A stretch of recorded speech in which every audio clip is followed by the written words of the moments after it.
The US Supreme Court dropped a bombshell ruling on Monday, addressing former President Donald Trump's claim of presidential immunity. The decision has already set off a firestorm of reactions from coast to coast. The Supreme Court's ruling wasn't exactly what Trump and his lawyers were hoping for, but it gave them more than enough to celebrate. Shortly after the decision, Trump took to Truth Social, his social media platform, to declare a big win for our Constitution and democracy, as he put it. He didn't get the sweeping protections he wanted, but he did manage to achieve his immediate goal, delaying another trial until after November's presidential election. The trial has been put on hold, potentially kicking it well past the 2024 election. Now let's look at certain specifics of this ruling that has in fact sent shockwaves across the United States. The ruling came down 6-3, with the court's 6 conservative justices delivering a serious blow to the federal criminal case against Trump. This case is all about his alleged attempts to overturn the results of the 2020 presidential election. Special prosecutor Jack Smith and his team are now in a tight spot. They'll have to rethink their entire strategy because the Supreme Court's decision means they can't use certain pieces of evidence that they had been relying on.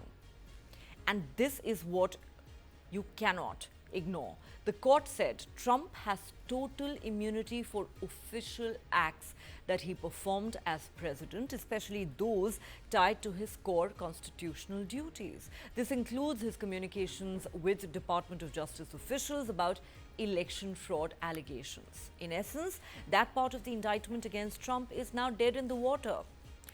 And it's not all immunity and get out of jail free cards. The court also stated that presidents don't have immunity for non-official actions. Chief Justice John Roberts laid out the standard for determining what counts as official or unofficial.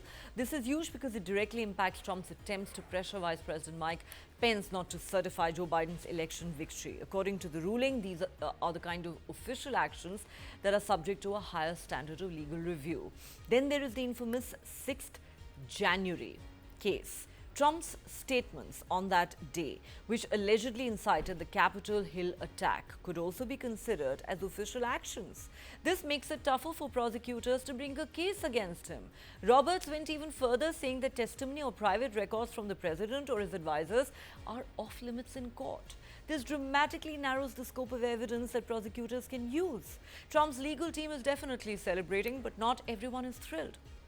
Justice Sotomayor led a fierce dissent from the Supreme Court's 3 liberal justices. She warned that the ruling effectively makes the president a king above the law for any use of official power. Her dissent listed hypothetical yet chilling scenarios where a president could act with impunity, like ordering an assassination or taking bribes, and still be immune from prosecution. She wrote, "With fear for our democracy, I dissent." This Supreme Court ruling now hands the case back to the lower court, which will have to wade through the details and decide what happens next. This process could take months, if not years. If Trump wins the presidency in November, his appointees at the Justice Department could potentially drop the cases against him altogether. This ruling isn't just a legal decision, it's a seismic shift that raises questions about the balance of power and the future of American democracy. It also sets a precedent which will be analyzed and debated for years to come. What happens next in Special Prosecutor Jack Smith's case against Trump is anyone's guess.